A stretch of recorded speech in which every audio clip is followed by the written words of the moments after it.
Hey, Gen 10-9 here. Time to get a new reel and you think you might want to buy a light reel? Well, you might want to rethink that strategy, and I'll be back in just a second to explain why.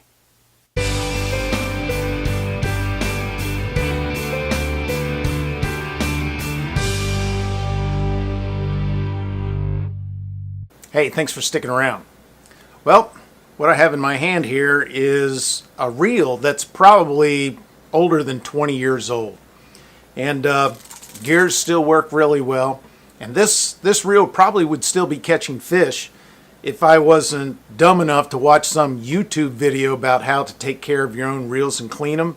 And by doing that, I actually ruined the bail spring on this reel. Otherwise, this reel would be in great shape if I hadn't monkeyed around with it. So here I have a reel that's at least older than 20 years old, and the gears and everything still work. Now, here I have a reel that has far better gears, it's shinier, it's prettier, actually looks like a Christmas ornament. But the problem with this newer reel is it's broke. And here I have another reel that I really used to like. It's even smoother, and it's sexier. It has a lot of different things to help you catch fish with, but it too is basically worthless because it too is broke. And then here's another pretty cheap reel, but you know what?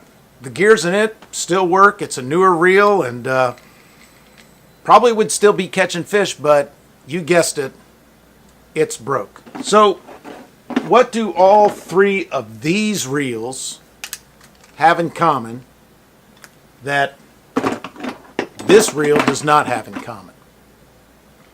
Well, this reel is made up of either cast iron, pot metal, or aluminum, and I'm betting this is a cast iron frame. And these three reels, they're all made with injectable composite materials.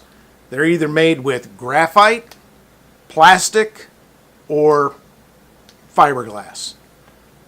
But the bottom line is all three are made of composite material in which the material that's used is cheaper for the manufacturer, and because of that, the gears will outlast the body of the reel. And my friend, that should never happen with a well-made reel. The moving parts of a reel should always wear out before the non-moving parts. And that means the gears within the reel should break down before the body breaks down.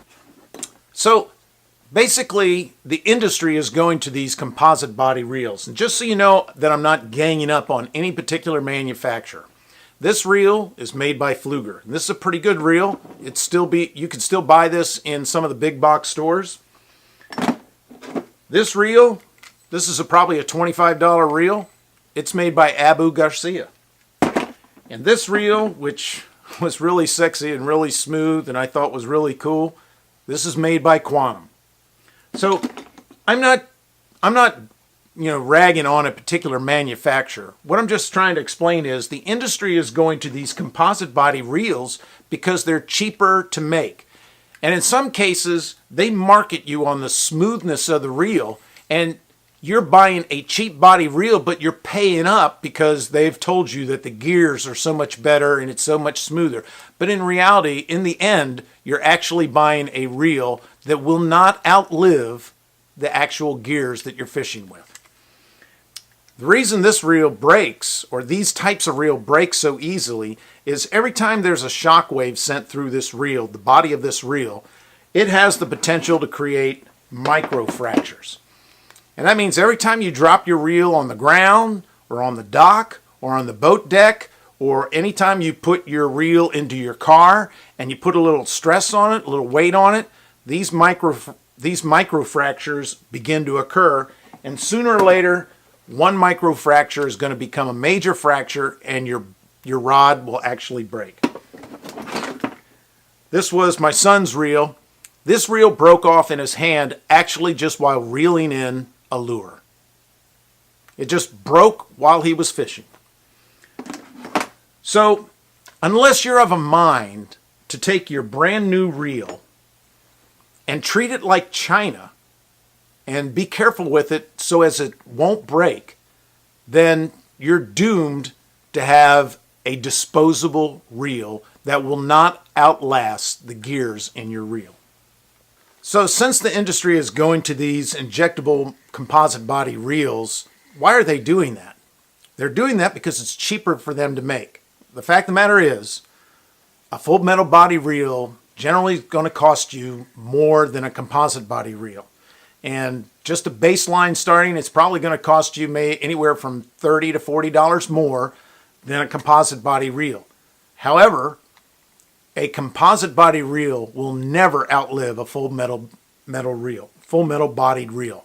The gears of this reel and all of these reels will outlive this composite body, whereas the gears in a full metal body reel will never outlive the actual body. That is, unless you run over it, in which case even the gears are not going to withstand a truck running over them. So the industry is going to this composite body, graphite body, plastic body, fiberglass body, just because it's cheaper for them to make. But they try to sell you on it as if it's a real benefit. Like I said, this box says lightweight graphite body. Well, that's not really something you should consider, and here's why. You and I are only going to fish 2 hours before sunset, or 2 hours after sunrise, or maybe an hour and a half during the middle of the day when we're just out on the lake killing time and trying to enjoy fishing. We're not professional fishermen that are spending 10 hours a day racing around the lake, casting lures out minute after minute after minute, churning up the water in order to increase our pound count by the end of the tournament. And we're also not YouTube sensations where manufacturers are giving them free product, and they're giving them free product in the hopes that you and I will see them using their product and will subliminally think, hey, maybe I should use that rod, or hey, look at that reel he's using, that's pretty cool, maybe I should use that reel. It's not going to make a big difference for us, and here's why. Since we're only fishing 2 hours at a time, an extra couple ounces in the weight of the reel is not going to determine for you and I whether we catch fish or whether we actually enjoy fishing. It's just not going to matter. So with that in mind, you and I should probably not really consider or care about the actual weight of the reel. The more important thing for you and I, who has to work hard for our money, is the reel we're going to use, is it going to last? Is it going to last for a while so that we feel like, hey, we've spent our money well? And if there's a chance that this composite material will break, this composite body will break before the internals of this reel, then that's not a good deal. It doesn't really matter how smooth the reel is, how well the gears mesh, and how quiet the reel is. If the gears in this reel are going to outlast the composite body, it's never a good buy. And here's why. When you buy a composite body reel, and in the act of fishing, just normal fishing, you're about to catch a fish, and so you have to drop your rod and your reel on the deck of the boat to grab the fish, or you drop it onto the dock in order to go help your kid who's catching their first brim, or you're dropping your rod and your reel in the truck as you're packing up to go fishing or going home fishing. Every time you drop this composite body, it sends shock waves through the body. Those shock waves are going to create microfractions. And sooner or later, those microfractions are going to create a major fraction. As a result, probably the stem where the reel actually connects to the rod is going to break. And consider this. All the tension and pressure that the string contains and transfers to your rod all passes through the stem of the body of this reel. That's where all the pressure is. And because of that pressure and because of those shock waves, the stems of composite body reels don't last as long as full metal reels. They just simply don't. Am I saying nobody should ever buy an inexpensive composite body reel?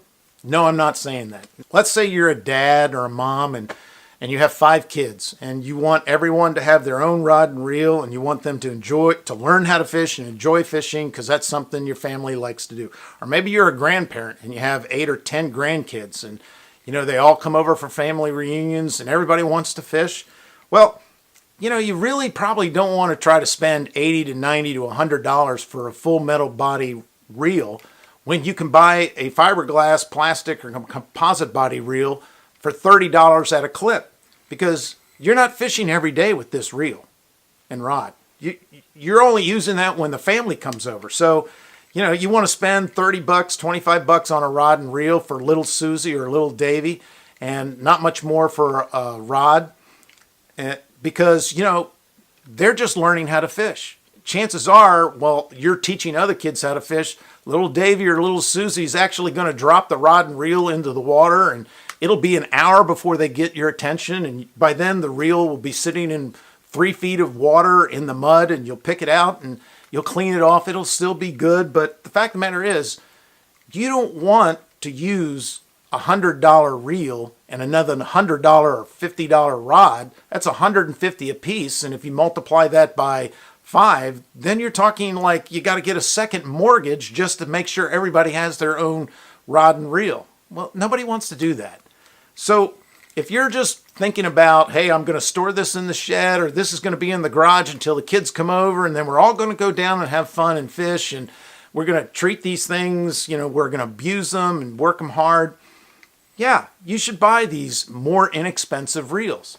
Because the reality is, if it's your personal rod and reel, sooner or later, little Susie's going to step on your rod and reel. She might step on the reel and bend the bail. Or little Davy might step on your $200 rod and break the tip off.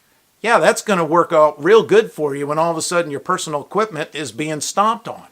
Well, you don't want to ruin the fun everybody's having because you're now all sad and angry because kids stepped on your stuff. So who should be buying these reels? People who are just trying to put rods and reels in kids' hands so they can learn how to fish and enjoy fishing. And if they break, going into it, hey, this was a disposable reel, and I'd rather teach my kids how to fish than cry and be angry at them because they broke my personal fishing gear. But if you're purchasing a reel for your own personal use, you don't want to buy basically a disposable reel and then drive the truck down to the parking lot where you have to walk a mile into a national forest in order to get to the river where you fish or the lake where you fish. And then as you're fishing, you set down the reel and pick it up and find out, hey, this composite body reel broke. Now I have to walk a mile back to my truck because my fishing day is over. And then I have to drive 20 to 30 minutes back home. And then the next day, I'm going to drive another 25 to 30 minutes to some big box store where some guy in a corporate shirt is going to try to sell me a shiny, bright new composite body reel because the gears are so smooth. Well, that's not what I want for myself, and I seriously doubt you want to end up a mile back in the woods with a broken reel. So in the future, I'm personally committed to buying only full-bodied metaled reels.